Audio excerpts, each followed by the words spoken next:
안녕하세요. 구독 신청, 좋아요, 댓글, 알람 설정 부탁드립니다. 이무영 작가의 단편 소설 만보노인 낭독해 드릴게요. 작가에 대한 자세한 소개는 본 동영상 설명란을 참고하시기 바랍니다. 그럼 지금부터 작품 만나보시죠. 만보노인, 이무영. 아무래도 할멈 말이 옳을까 보다. 만보 영감은 간신히 몸을 모로 세우며 한숨을 내쉬었다. 살아있을 때는 꼬리를 밟힌 독사처럼 악만 바락바락 쓰던 할멈이었지만은 그래도 할멈밖에 자기를 생각해주는 사람은 없는가 했다. 저승에 가서까지 영감 걱정을 했으니까 그 혼백이 자기를 찾아온 게거니 했다.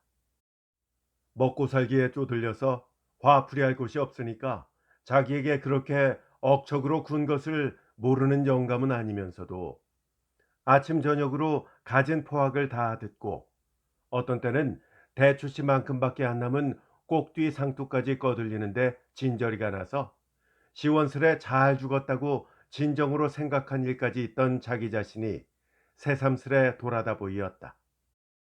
홧김에 한 말이지만서도 거꾸러지지도 않는다고 갖은 악담을 한 것이 새삼스레 후회가 났다. 할멈이 죽은 지는 보름도 채 나지 않았는데 영감은 오늘까지 할멈의 꿈을 3번이나 꾸었다. 8달 동안이나 바깥 출입을 못하고 골골하던 할멈이니만큼 2번은 다 몽달 귀신 같은 화상을 하고 영감한테로 나타났다. 눈은 퐁 들어가고 광대뼈가 톡 튕겨진 것이 물귀신처럼 머리를 풀어헤뜨린 그 화상은 죽기 전 석 달 동안 보아온 병석의 할멈 바로 그대로였다. 그것은 사람이라기보다는 앙상한 해골에다 벽지를 발라놓은 것 같았다.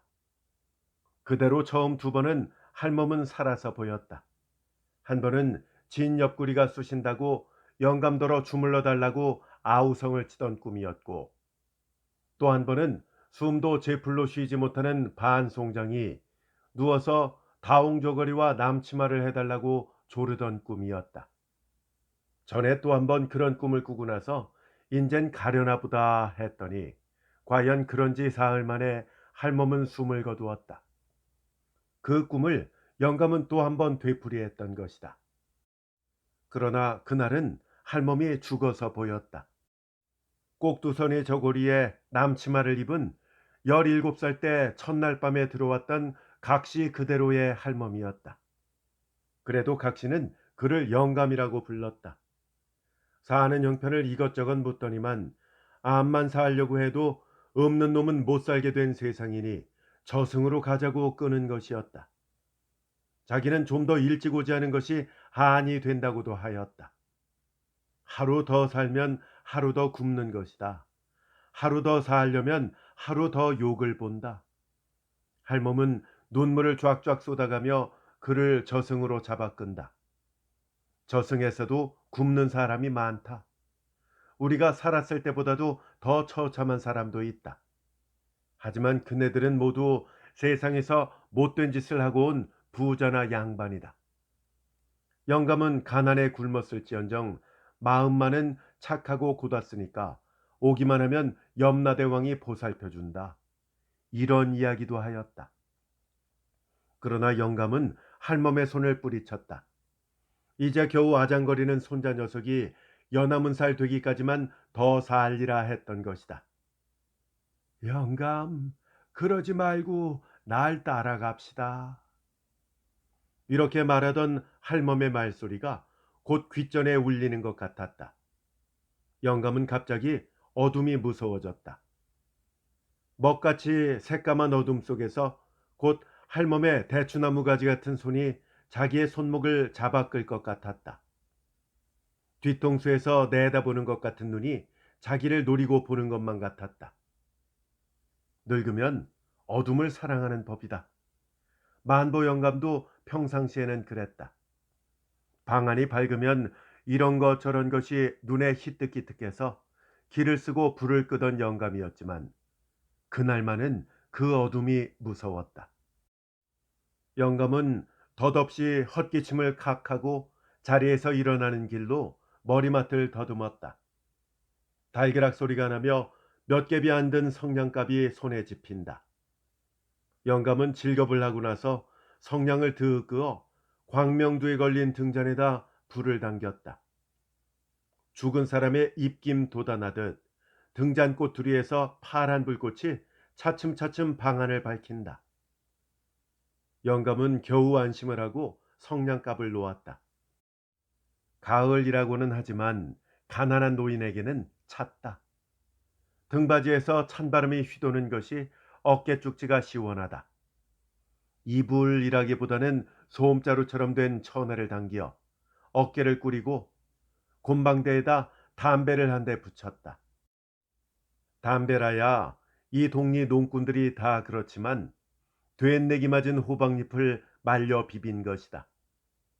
그래도 만보영감의 담배 속에는 담배 대궁을 빻은 가루가 섞여서 의수히 구수한 맛이 나는 것이다. 그것도 영감이 지난달부터 김참봉네 건조실에서 일을 하는 덕분이었다. 암만 해도 할멈 말이 옳을까 보다. 영감은 오직 이 생각뿐이었다. 60년 동안을 낮에는 호미 아니면 낮, 밤이면 논두렁이나 집단을 베고 새우잠을 잤건만 입에 밥이 안 들어간다. 그것이야말로 영감에게는 알고도 모를 일이었다. 그렇건만은 가만히 앉아서 장쪽만 딱딱 두드려도 쌀과 돈이 푹푹 쏟아지는 사람들이 있다. 옛날에 어떤 사람이 밤 나오너라 뚝딱, 쌀 나오너라 뚝딱 하고 방망이만 두드리면 소원대로 나오는 보물을 도깨비한테서 얻었다는 이야기를 듣고 그 방망이가 신기하다고 생각한 일이 있었지만은 오늘날 만보 영감의 심경이 그 도깨비 이야기를 듣던 때와 똑같았다. 세상 사람들은 그것을 부자니까 그렇다고 하고 영감 자신도 그렇게 생각하고 있지만은 그러면 부자면 어째 그런가? 도대체 부자란 어떻게 된 것인가? 하는 생각을 할 때면 역시 그 도깨비 이야기처럼 신기하였다. 부자란 돈을 모아야 된다는 것은 그도 잘 안다. 그리고 돈을 모으자면 부지런히 해야 한다는 것도 잘 알고 부지런히 일을 하고도 굳어야 한다는 것도 만보 영감은 알고 있다. 그리고 연하문 살 때부터 이 거룩한 진리를 믿어올 뿐만 아니라 영감은 그것을 실행해 온 것이다. 밤잠을 못 자고 일을 하고 술 한 잔을 안 먹고 굳게 굴어도 나는 부자가 못 되는 까닭이 무엇일까? 다른 사람은 가만히 앉아서 담뱃대만 두드려도 부자는 부자란 말이다. 그것은 아무리 생각해 보아도 모를 일이었다. 옛날에는 그러니까 적어도 20년 전까지는 양반이 못 되어서 그렇다고 생각해 왔었다. 개불 상놈이니까 부자가 못 된다고 해왔었던 것이다. 그리고 양반 아닌 상놈이 부자가 되는 것을 본 적이 없었다. 땅 한마지기 밭 한 떼기 없던 양반들도 걸핏하면 천석군이 되는 것을 그는 보았다. 그렇던 그 진리도 근자에 와서는 깨지고 말았던 것이다. 그 시절에는 끼니가 간데 없던 양반도 금시 발복을 하더니만 근자에 와서는 그 양반들도 옴치고 뛰지도 못한다. 아무개 자손이요 아무개 집안이라고 그것만 팔아도 돈이 푹푹 쏟아지던 그 거룩한 양반도 요새 와서는 단 일전 한 푼의 값어치도 못 되는 것을 만보 영감도 발견한 것이었다. 그 양반도 지금 와서는 면 사완만한 값도 없는 것을 보고 있다. 그러나 그뿐만 아니라 또 한 가지 이상한 것은 옛날의 상놈도 지금은 의젓한 부자 노릇을 하고 있는 것이다. 그럴진데 옛날의 상놈과 지금의 양반이 서로 맞바꾸인 것인가? 이렇게도 생각해 보는 것이었지만 그렇다면 자기도 지금까지 몇 대를 두고 상놈 노릇을 해왔고 보니 자기에게도 양반 차례가 응당 찾아와야 할 일이었다. 그렇건만은 지금의 자기는 양반도 아니요, 또 부자도 아니다. 그것이 생각할수록에 까닭을 모를 일이었다. 결국 그가 얻은 대답은 팔자였다. 팔자를 그렇게 타고난 것이라고도 했다. 그리고 그 팔자는 30년에 한 번씩 변하는 건가? 라고도 했다. 자기가 30시절에 양반과 상놈이 팔자를 바꿨으니까 이번에도 한 30년만 되면 또 변할지도 모른다고 생각하였다.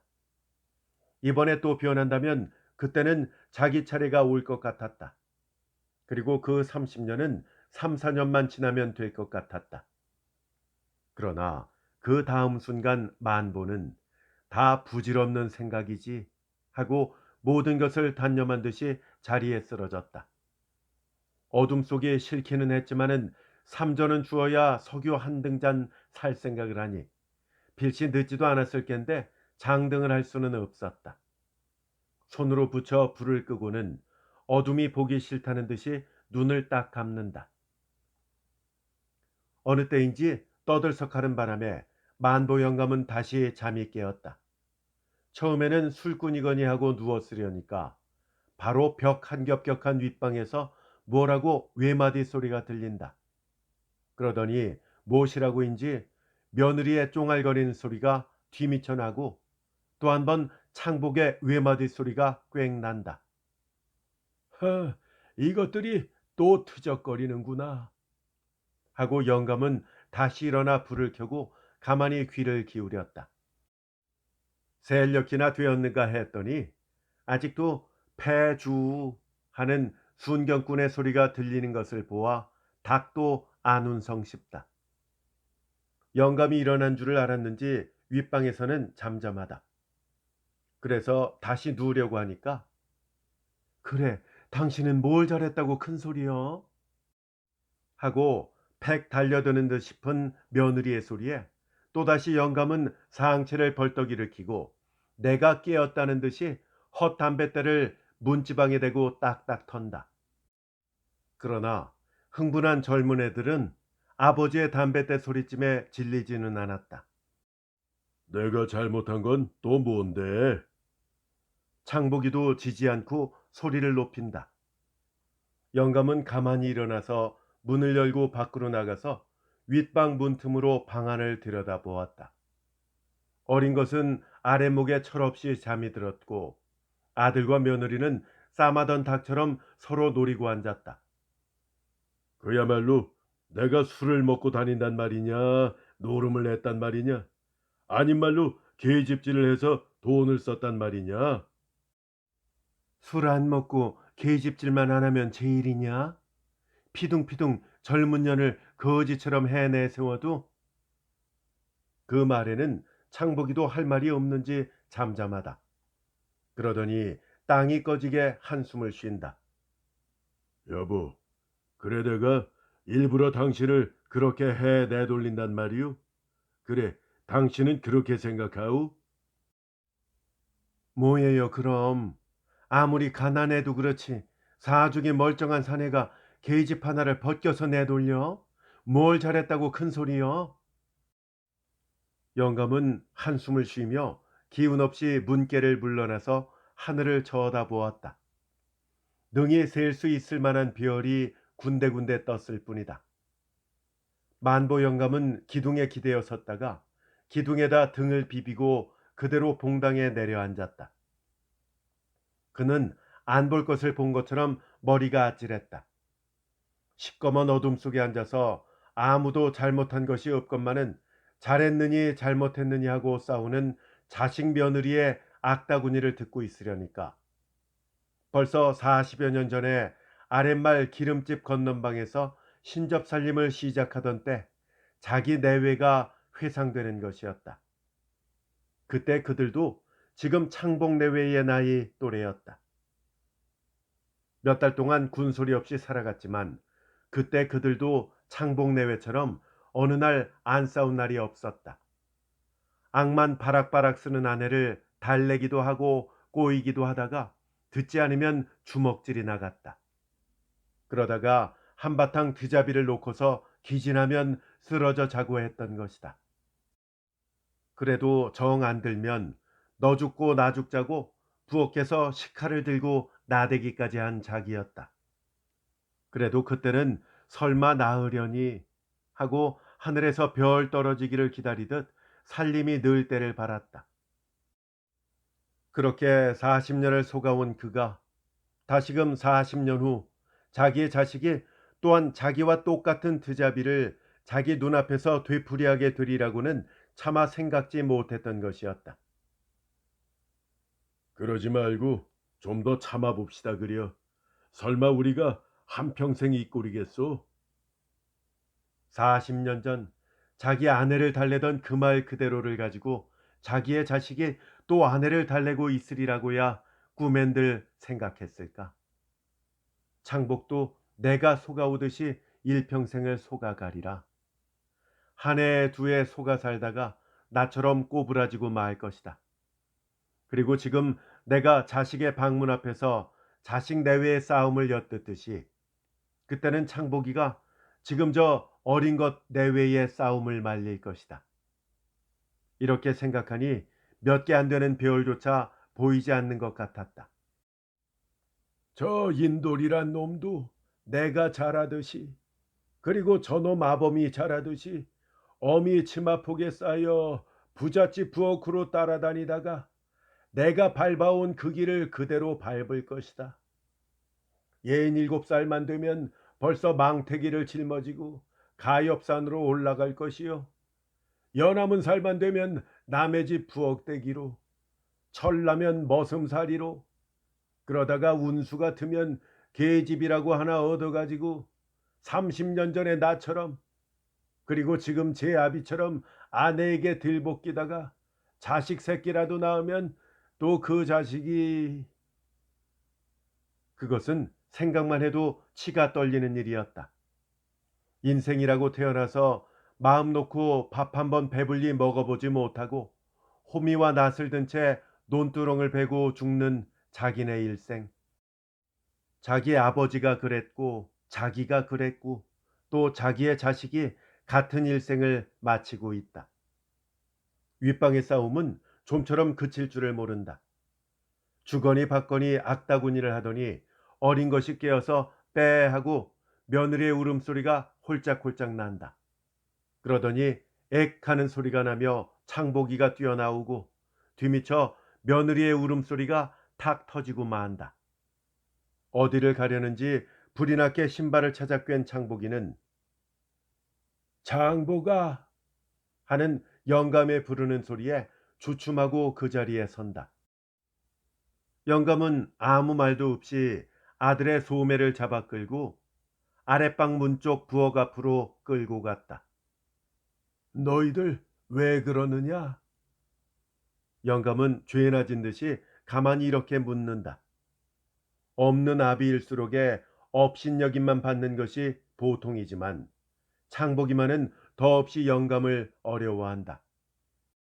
창복이는 아무 말 없이 우두커니 아버지 앞에 섰더니 아닙니다. 개미가 하도 살기가 어려우니까 짜증을 내는군요. 하고 머뭇거리더니 저도 잘 테니까 아버지 들어가 주무세요. 영감은 더 할 말이 없었다. 묻지 않아도 뻔한 일이다. 오냐, 들어갈 테니 너도 가 자거라. 영감은 이렇게만 말하고 방으로 들어왔다.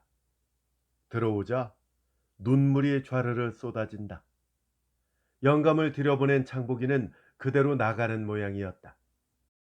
그러나 다시 불러들일 용기도 영감에게는 없었다.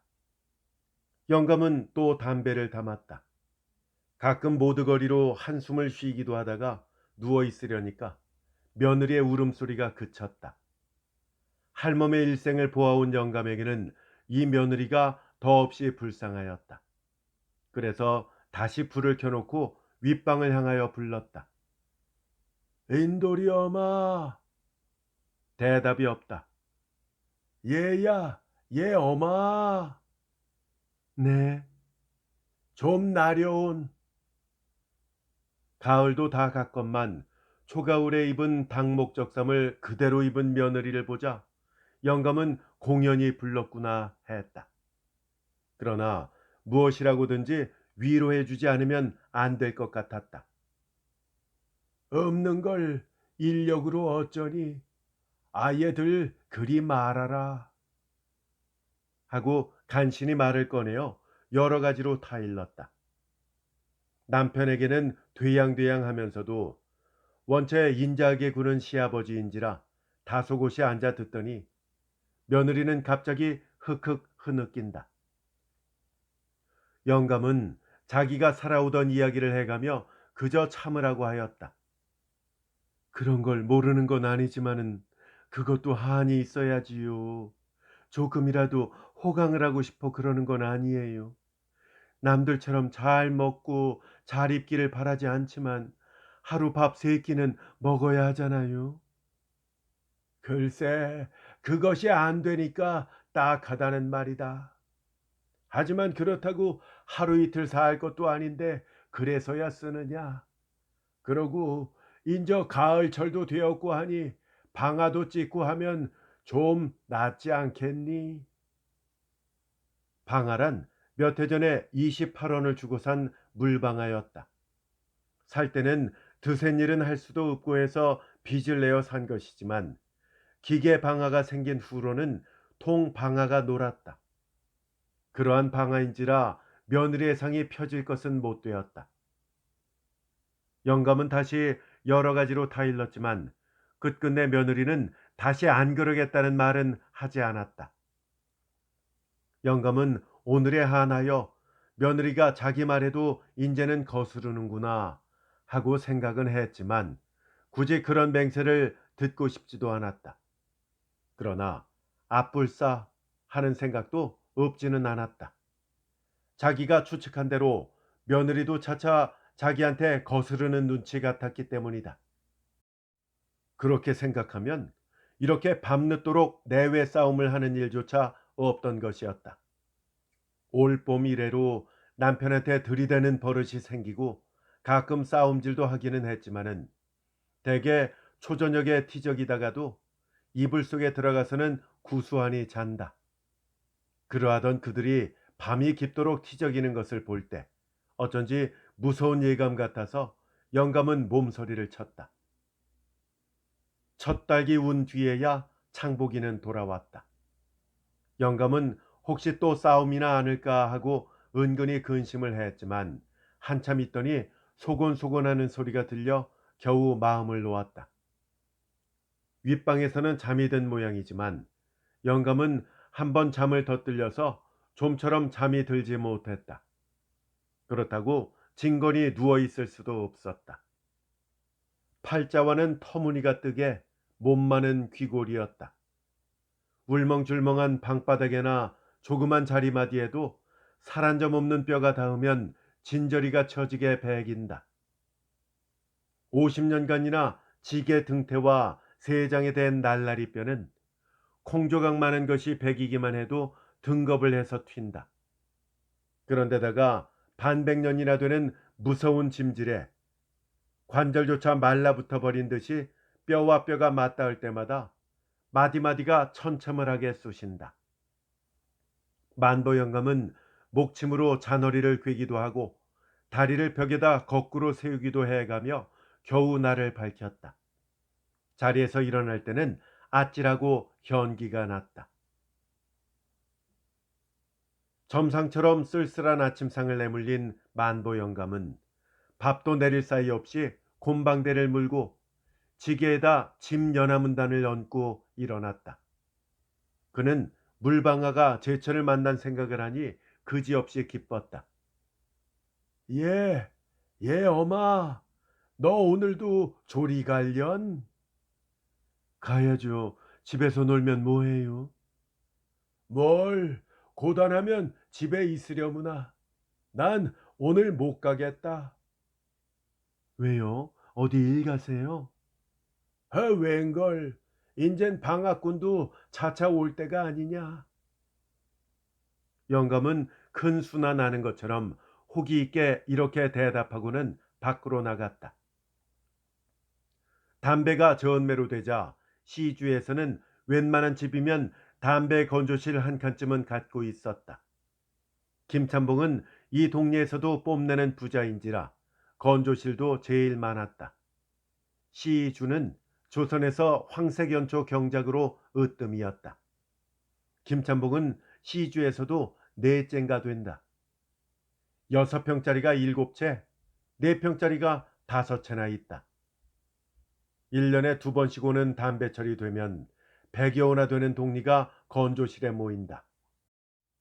연하문 살부터 70노인까지 머리를 싸매고 덤벼서 그것도 차츰차츰 품값이 떨어졌다. 아이들은 대개 겹새끼 눈을 벌리고 담배 생협을 꿰어 10줄에 3전 5리씩 받는다. 재치 있게 꿰는 아이라야 한 50줄 꿰고 대개는 30줄 내외였다. 그런 다음에는 건조관에 달고서 화력으로 건조를 시킨다. 건조가 끝나면 상초, 중엽, 말엽, 막초 이렇게 4가지로 추려서 구김살을 펴서 차곡차곡 매를 진다. 이것을 조리라고 해서 부인네들이 맡는다.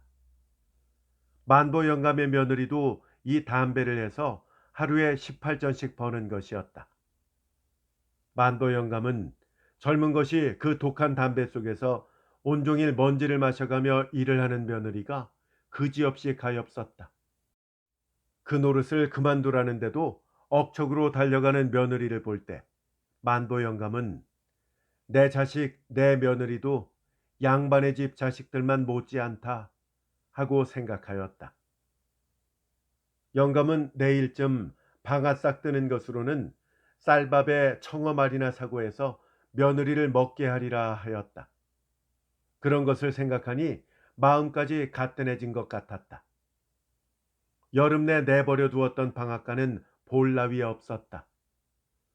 초가을에 지붕에는 군새도 질러두고 바람 가림만은 해두었지만 요전날 비에 언덕이 또 무너지고 날씨가 선선해지니까 거지들이 울타리를 뜯어다 깔고도 자고 불을 피우기도 해서 도깨비 쳐간 집 같았다. 영감은 삽을 얻어다 흙도 쳐내고 방아확도 말끔히 닦아냈다. 봇도랑도 여러 군데 무너져서 때를 떠다 그것도 막고 구례 쪽으로 새어 빠진 물줄기도 모두 봇도랑으로 몰아넣었다. 물레쐐기가 모두 뒤틀렸다. 암쐐기는 그나마도 못쓰게 돼서 자귀를 얻어다 그것을 깎으려니까 방아 고치십니다 그려? 하고 등 뒤에서 소리가 난다. 자넨가? 제철이 돌아왔으니 좀 손질을 해둬야지. 홍수는 볕단을 지고 섰었다. 그게 뉘대 건가? 참봉 떼께입니다. 인제 타적을 보려나? 원 좀 내려놓고 쉬었다 가게나 그려. 홍수는 볏짚을 버텨놓고 적삼을 벗어서 제 지게뿔에다 걸더니 댁에서도 그대 것이 있던가요? 있지. 아늑골 서마지기가 그게 아닌가. 하지만 서마지기에도 도지가 2섬 7마리나 되니 모르지 도지나 될는지 원. 실상 이렇게 말은 하면서도 영감은 속으론 양석은 났을 거니까 한 서너 섬 떨어지거니 하고 마음속으로는 흡족해 했다. 저도 그런 거려 뭘. 신단이 두마지기는 도지하고 나니까 배 4말 떨어지던데요. 올해는 더군다나 마당스레까지 박박 긁어가니 원. 그 젊은 사람이 너무도 야박하대나 그려. 젊은 사람이란 김참봉의 둘째 아들 상순이었다. 전문학교에 2달 다니다가 학비 들여서 전문학교를 다니는 것보다 그동안에 단 몇 푼이라도 돈 버는 것이 장사라고 면서기를 6년째 다녀서 지금은 회계원으로 있는 터였다. 사람 빡빡하지요. 그런데다가 글줄이나 배웠다고 어찌나 심수가 빠른지. 사람이야 똑똑하지만은 너무 돼양돼양하니 이 뱃속에 양반만 잔뜩 들어서 반지 빠르기란 원. 이런 이야기를 하다가 홍수는 지게다리에 팔을 넣으며 노인네가 애는 쓰시지만 그놈의 발동기 때문에 어디 셈이 돼야지요. 누가 아니라나. 부영내는 벌써 쌀로만 7섬을 떴다던데요. 어? 일곱 섬? 하고 영감은 핏대까지 올렸다. 부용이란 이 동리 구장이다. 저런 죽일 놈에. 그래, 거미 궁둥이처럼 생긴 그놈의 연모가 우리 방아가 3년 번 돈을 한 파수에 벌었네 그려. 홍수가 보이지 않도록 영감은 번이 앉아서 발동기와 물방아를 대조해 보았다. 전에는 가을철만 찌어도 네댓섬 얻어먹었다. 그러던 것이 발동기가 생긴 후로는 차차 물방아를 찾아오는 사람이 줄어가서 지금은 단 한 섬도 마음 놓고 삭슬 찌어보지 못했다. 발동기라는 소리를 듣기만 해도 영감의 주먹은 부르르 떨렸다. 칙칙칙하고 세차게 돌아가는 핏대를 볼 때마다 달려들어서 잘 드는 낫으로 선뻑 끊어버리고 싶은 충동을 여러 번 억제했던 것이었다. 그러나 그 다음 순간 영감은 말을 돌렸다. 뭘 그까짓 것 있으면 대수냐? 그래도 물방아 찾아올 사람은 찾아오지. 호되게 빠르기만 했다 뿐이지 싸래기야 야식 나야지. 그러나 사실은 만보 영감의 기대와는 아주 어그러졌다. 이튿날 점심때가 훨씬 기울 때까지 목수 윤서방을 술 받아주고도 50전이나 주어가며 공이 쐐기를 해 맞춘다, 확도를 바로 안 친다 했건만 아무도 그에게 별을 지고 오는 이가 없었다. 그날 밤 만보 영감은 며느리를 보고 예, 어마, 너 돈 있니? 하고 가만히 물었다. 돈은 왜요? 아, 글쎄, 돈 한 10량 있었으면 좋겠구나. 없지만 일한 걸 찾으면 한 10량 될까 모르지요. 옳지, 그럼 됐구나. 하고 영감은 더없이 만족해하는 눈치다. 만보 영감은 며느리가 찾아온 80전을 들고 불이 나게 나가더니 쌀 닷두에와 북어 2마리, 백지 한 장, 막걸리 한 잔, 초 한 가락 이렇게 사들고 들어와서 밤으로 떡살을 담그게 하고 그 이튿날 밤 이슥해서 떡시루를 창복이한테 시켜가지고 물방앗간으로 갔다.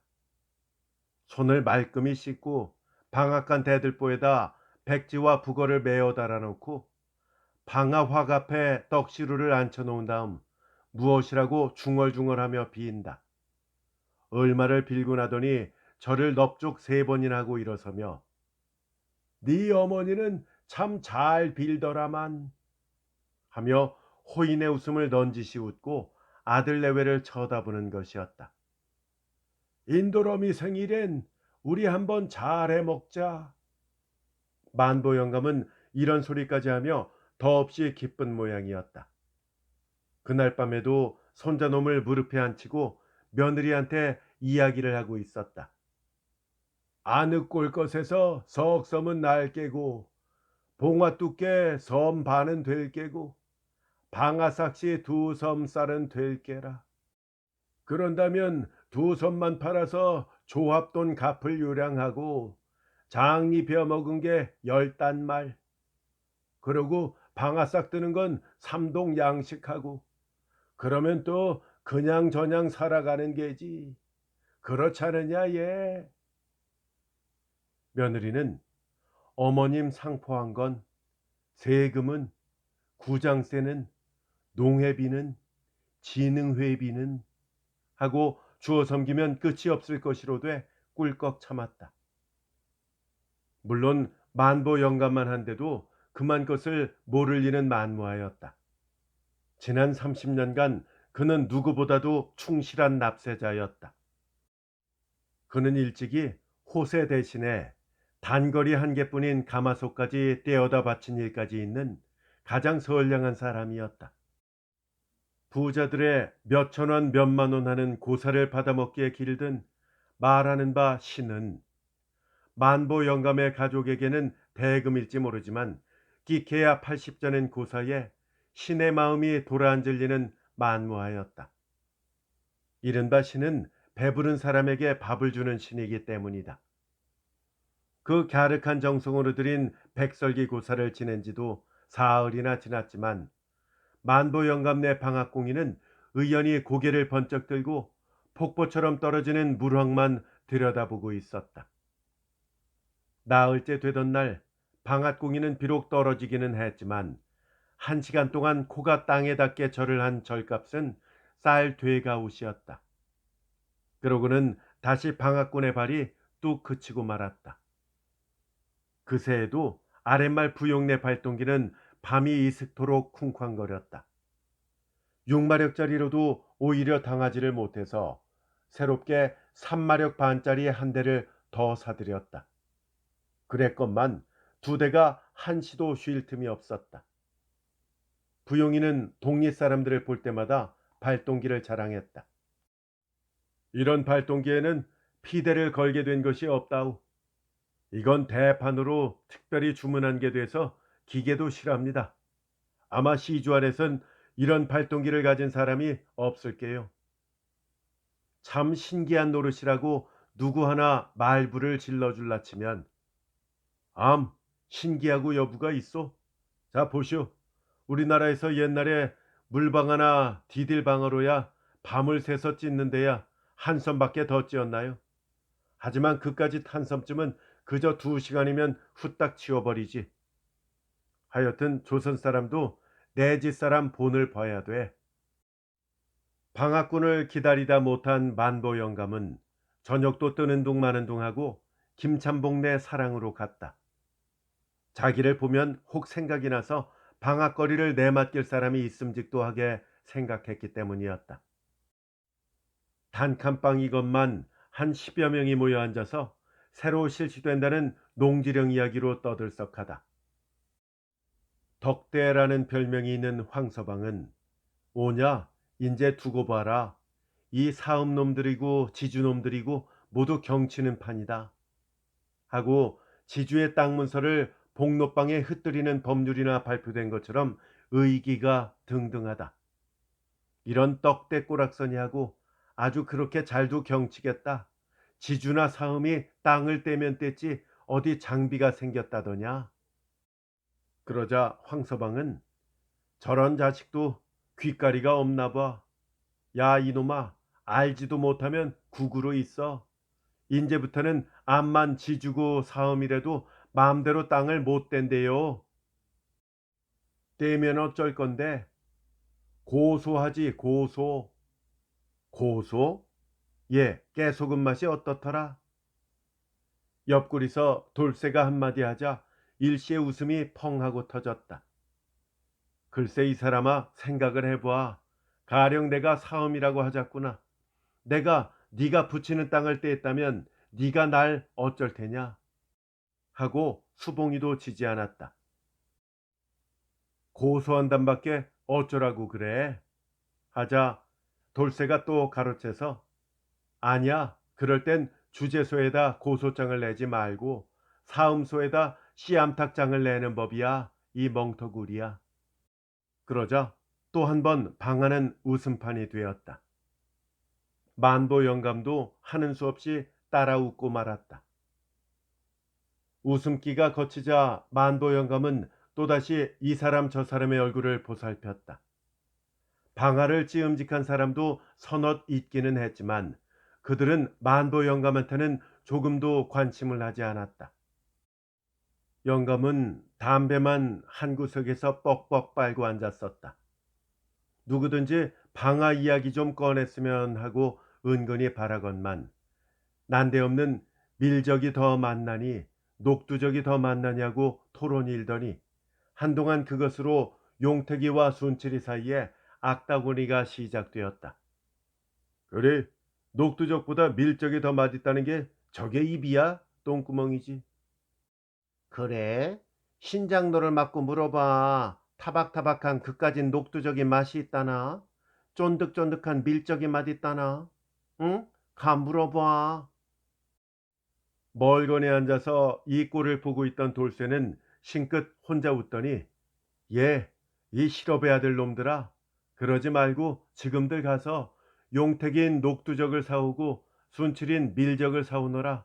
내 둘 다 먹어보고서 말해줄 테니. 그러자 덕만이가 저 녀석은 풀쑥풀쑥 우는 소리만 해 라고 말했다. 녹두적 싸움은 좀처럼 끝이 나지 않았다.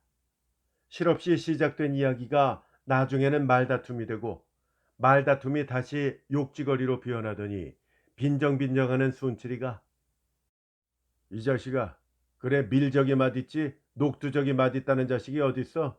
내 입은 우리 집 개 입만도 못하다 하고 사태질을 한 것이 시초가 되어 성미팔팔한 용택이는 보기 좋게 순칠의 뺨을 붙였다.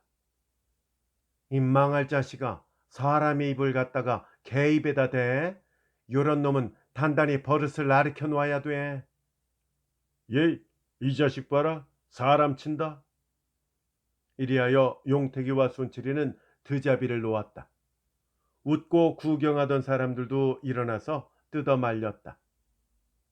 싸움이 끝나자 달순이라는 처녀가 김선달집 머슴과 울타리 밑에서 속삭이다가 들켰다는 둥, 아무개 안에는 노름꾼 김선달과 눈이 맞았다는 둥, 계집 이야기가 나더니 우연히 누구의 입에선지 부용인의 기계방아 이야기가 튀어나왔다.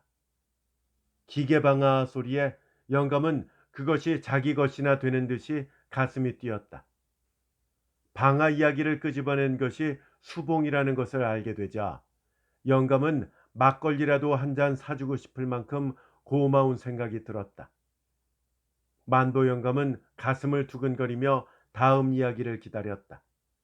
그러나 그렇게나 기다린 보람도 없이 나오는 말마다 만보 영감에게는 불리한 말뿐이었다. 그것 참 조화더라. 석유 한 초록만 부으면 그저 덜그럭덜그럭 금시에 벼 한 섬을 뿌옇게 찧어내더구나. 아마 물방아가 한 섬 찔 동안에 10섬을 찧을걸. 찍고 말고 능중하지. 그들은 아무 생각 없이 하는 말이라도 만보 영감의 귀에는 바늘로 찌르는 듯이 야속하게 들리는 것이었다. 자기가 와 있으니까 일부러들 그런 소리를 하는 것만 같았다. 그 발동기가 지금 눈앞에만 있다면 도끼로 퍽퍽 찍어내고도 싶었다. 아니, 그 얄미운 발동기를 하늘 꼭대기까지 지켜 세우는 놈들까지 대가리부터 내려 봐수어도 속이 시원치 않을 것 같았다. 그럴 때 그 중에서는 가장 나이가 많은 정생원이 발동기가 쉽기는 하지만은 밥맛이 없어진다. 밥을 해놓아도 구수한 맛이 적어서 낼 쌀이나 찔 깨지 양식쌀은 아예 찔 것이 아니다. 하는 바람에 만보 영감은 입이 딱 벌어졌다. 그게 옳은 말이지.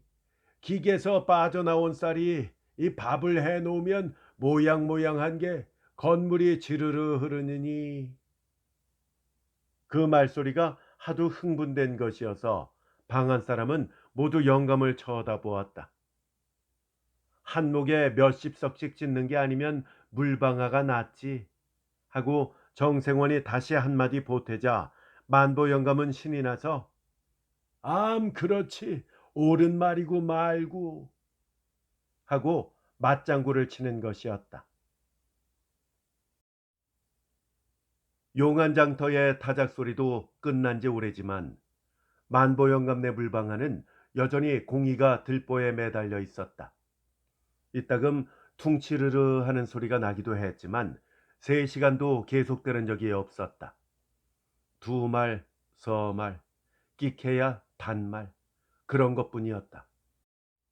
그렇건만 부용내 발동기 소리는 달기 울도록 지을 때가 많았다. 만보 영감은 보뚝에 나와 서서 멍하니 발동기 쪽을 바라보고 섰다. 내 식구의 목숨을 메고 있는 물방아는 빗물만 철철 흐르건만 부잣집 발동기는 콩콩 찌고 있다. 하루 밥 세 끼는 고사하고 한 끼씩이라도 밥맛을 보겠다고 애를 쓰는 사람들의 창자에는 멀건 조당수나 시래기죽도 변변히 안 떠넣어주고 몇백 석씩 추수를 하고도 해마다 땅을 사들이는 부잣집 창고에만 쌀짝을 갖다 먹여주는 이 세상에 대한 울분과 다 쓰러져가는 물방아를 번히 지키고 섰는 자기를 조소하는 듯이 콩닥콩닥 재미나게 찢는 기계방아에 대한 원한이 만보 영감의 가슴속에 불을 부어주는 것이었다. 그래도 참아야 한다. 이렇게 생각하고 입술을 깨물자 눈물이 좌르르 쏟아졌다. 인생의 일생이란 마치 단추구멍 끼우는 것과 같은 것이지만은 이 진리는 불행히도 만보 영감의 경우에까지 들어맞고 말았다. 만보 영감은 물방아에만 단념해야만 되지 않고 아늑골 서마지기서 들어오리라고 믿었던 석섬까지도 단념하지 않으면 안 되었다. 창복이 부자의 억척, 5마리나 서마지기서 떨었지만 거기에 또 한 억척이 남아 있었다. 받으려는 김참봉의 억척은 타작마당에서 도지 2섬 7말에 장리뼈 10말 먹은 것이 10단말 김참봉이 용안장터 금융조합원 감사인 관계로 조합돈으로 나머지를 제하고도 오히려 27원이 부족이 되었던 것이다. 이리하여 만보 영감이 벼르고 벼른 며느리의 생일날 청어 공댕이 하나 구워보지 못하고 그나마도 저녁에는 멀건 죽국물을 마시지 않으면 안 되었던 것이었다. 죽으로 배를 못 채운 그네들의 봉당에도 달빛만은 명랑하였다. 창복이와 며느리는 그날도 죽상을 놓고 티적거리다가 제각기 어디론지 나가버리고 울다 지친 인돌이란 놈만이 영감의 무릎에서 쌕쌕 잠이 들었다. 밤도 의수이 깊은 모양이다. 멀리서 순경꾼의 패주 소리가 서릿바람을 타고 들려올 뿐이다. 세상은 점점 야위어가는 것 같았다. 농사를 지을 줄 모를 때는 그래도 쌀밥이 입에 들어갔더니 줄모를 심고 암모니아도 주어 몇 곱절 농사를 지어도 1년을 쌀밥 한 그릇 차지되지 않는다. 그전에는 세목이나 돌던 순경도 초가을부터 패주 소리가 들리고 영감의 가슴속에는 갑자기 회오리 바람이 불기 시작했다. 그러나 영감은 참을 줄을 알았다. 인돌이를 아랫목에 눕히고 우두커니 앉았으려니까 더없이 눈물겨웠다. 반백년을 하루 한시 쉬지 못하고 일을 했건만 쌀 한 대박이 항아리에 없단 말이냐. 영감은 기진하여 찬 줄도 모르고 벽에 기대어 눈을 딱 감았다. 영감, 고생 좀 작작하고 날 따라오시오. 하던 할멈의 말소리가 금시의 귀에 쟁장하다. 바로 귓바퀴에서 귀뚜라미가 째르르 한다. 지금의 만보 영감은 완전히 어둠한테 정복을 당하고 말았다. 모든 것이 어둠이었다. 눈에 보이는 것도 어둠, 가슴 속에서 느껴지는 것도 어둠, 눈앞에 박두한 죽음이 자아주는 싸늘한 감촉을 주는 어둠, 가슴을 내려덮는 것도 어둠. 그는 완전히 어둠 속에 사로잡히고 말았다. 만보 영감은 바짝바짝 다가오는 어둠을 그것이라고 느꼈다. 야금야금 가까워오는 어둠, 차츰차츰 지내가는 어둠. 그 어둠 속에서 할멈의 목소리가 들려온다. 영감, 내 말이 뇌랍디까? 어서 날 따라오슈. 할멈의 말이 옳은가 보다. 영감은 가만히 생각해 본다. 이 세상에 인생이라고 다 태어난 그날부터 인간의 일생의 전부인 반백년을 나는 일을 했다. 그리고 일해준 값으로 나는 굶어왔다. 헐벗어왔다. 이만하면 나의 일생도 끝날 때가 온 것이다. 더 살아야 1년 아니면 이태. 철난 때부터 50년이나 굶어온 내가 이제 남은 1년 동안도 또 굶어야 하느냐? 아니다. 하고 만보 영감은 어둠을 헤치고 살며시 일어섰다. 일어났다가 다시 굽혀 정신 모르고 자는 인돌의 얼굴에 눈물을 두어 방울 떨어뜨리고 고사리처럼 야무지게 쥐어진 손을 어루만지다가 할멈 말이 맞구나 하고 일어섰다. 인돌아, 널랑은 부디 하랍이나 아비 같은 평생을 보내지 말아라. 왕골 자리에 눈물 떨어지는 소리가 뚝뚝 날 뿐 그 순간 벌레 소리조차 그친 어둠 그대로의 순간이었다. 만보 영감은 문 밖으로 나가다 말고 2번, 3번 돌아다 보았다. 마당까지 내려섰다가 다시 들어와 인돌의 뺨을 어루만지다가 다시 나왔다. 그는 마치 뛰어나오듯 했던 것이나 동작은 그의 마음과는 정반대 작용을 했다. 쌀이 삽작에 와서 또 한동안 서서 눈물을 씻다가 쌀이 삽작을 번쩍 들어 지그시 지치고 물방앗간으로 올라갔다. 그 사이에도 눈물이 가려서 영감은 2번이나 길가 논바닥으로 기어들어가지 않으면 안 되었다. 눈이 부실 만큼 쨍쨍한 달밤이건만은 만보 영감에 가는 길은 어둠의 길 그것이었다. 방앗간에도 달빛은 있었다. 영감이 공이를 메어 달았던 줄을 잡아놨고자 쾅 하고 멋 모르는 공이는 확을 내려찍고 펄쩍 뛴다. 영감은 공이 맸던 동아줄을 당겨 자기의 목을 걸고 지그시 당겨본다. 이것만 잡아당긴다면 모든 것이 끝나는 것이다. 어둠은 점점 진해진다. 그러나 순간순간이 생에 대한 애착이 어둠을 헤치고 내닫는다. 너무나 희미한 빛을 띤 생의 애착이. 그런 찰나마다 세상 놈들에게 포악이나 실컷 하고 싶다는 격정이 부그르 가슴속에서 끓어오른다.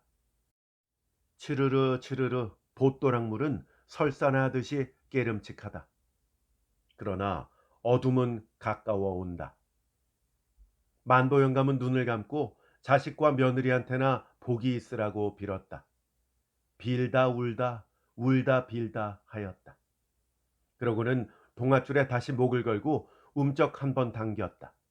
아니, 당기려는 그 순간이었다. 만보 영감의 귀는 갑자기 쫑긋해졌다. 그 귀는 확실히 무슨 소리를 들었던 것이다. 무슨 소리를. 그것은 듣기만 해도 이가 갈리는 발동기에 쿵덕쿵덕하는 소리였다. 그는 줄을 잡은 채 귀를 기울였다. 그렇다. 그것은 틀림없는 발동기 소리다. 그것이 발동기라는 것을 인식한 그 순간 그의 머리에는 번개 같은 생각이 떠올랐다. 그러자 그의 손은 주머니로 달린다. 네모진 갑을 꽉 움켜쥔 만보 영감은 전신에 격렬한 전율을 느꼈다. 그 전율, 그것은 기쁨과 공포가 뒤범벅이 된 복잡한 격동에서 오는 전류였다. 그 전율과 함께 만보 영감의 얼굴에는 인간이 상상할 수 있는 한도의 가장 짧은 순간의 쾌감에서 오는 미소와 공포에서 오는 격동이 나타났다가 사라졌다 하였다. 이 2가지의 감정은 얼마 후 2대의 발동기가 놓여진 기계방앗간에 혓바닥 같은 불길이 하늘 높이 치켜들었을 때도 의연히 만보 영감의 얼굴에 나타났다 사라졌다 하건만은 누구 하나 그것을 발견한 사람은 없었다. 이때 아닌 불길에 놀라 허리골춤을 치켜쥐고 모여든 군중 속에서 갑자기 깨어진 징소리 같은 웃음소리가 와르르 터져나왔던 것이다. 군중의 눈은 그쪽으로 사태처럼 몰렸다.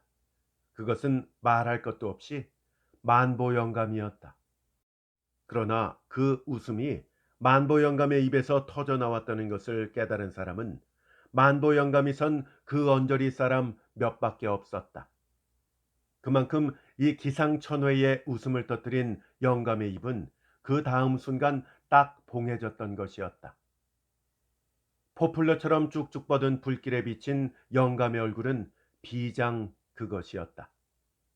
펄펄 날리는 불길을 자기의 눈꺼풀 속에 들이삼키긴 한 듯이 영감의 눈은 그 불길을 응시하고 있는 것이었다.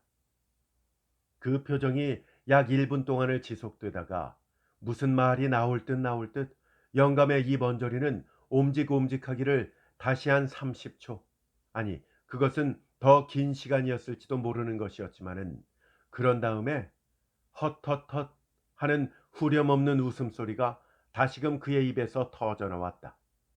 그러나 그 다음 순간 그의 얼굴은 다시 전으로 돌아갔다.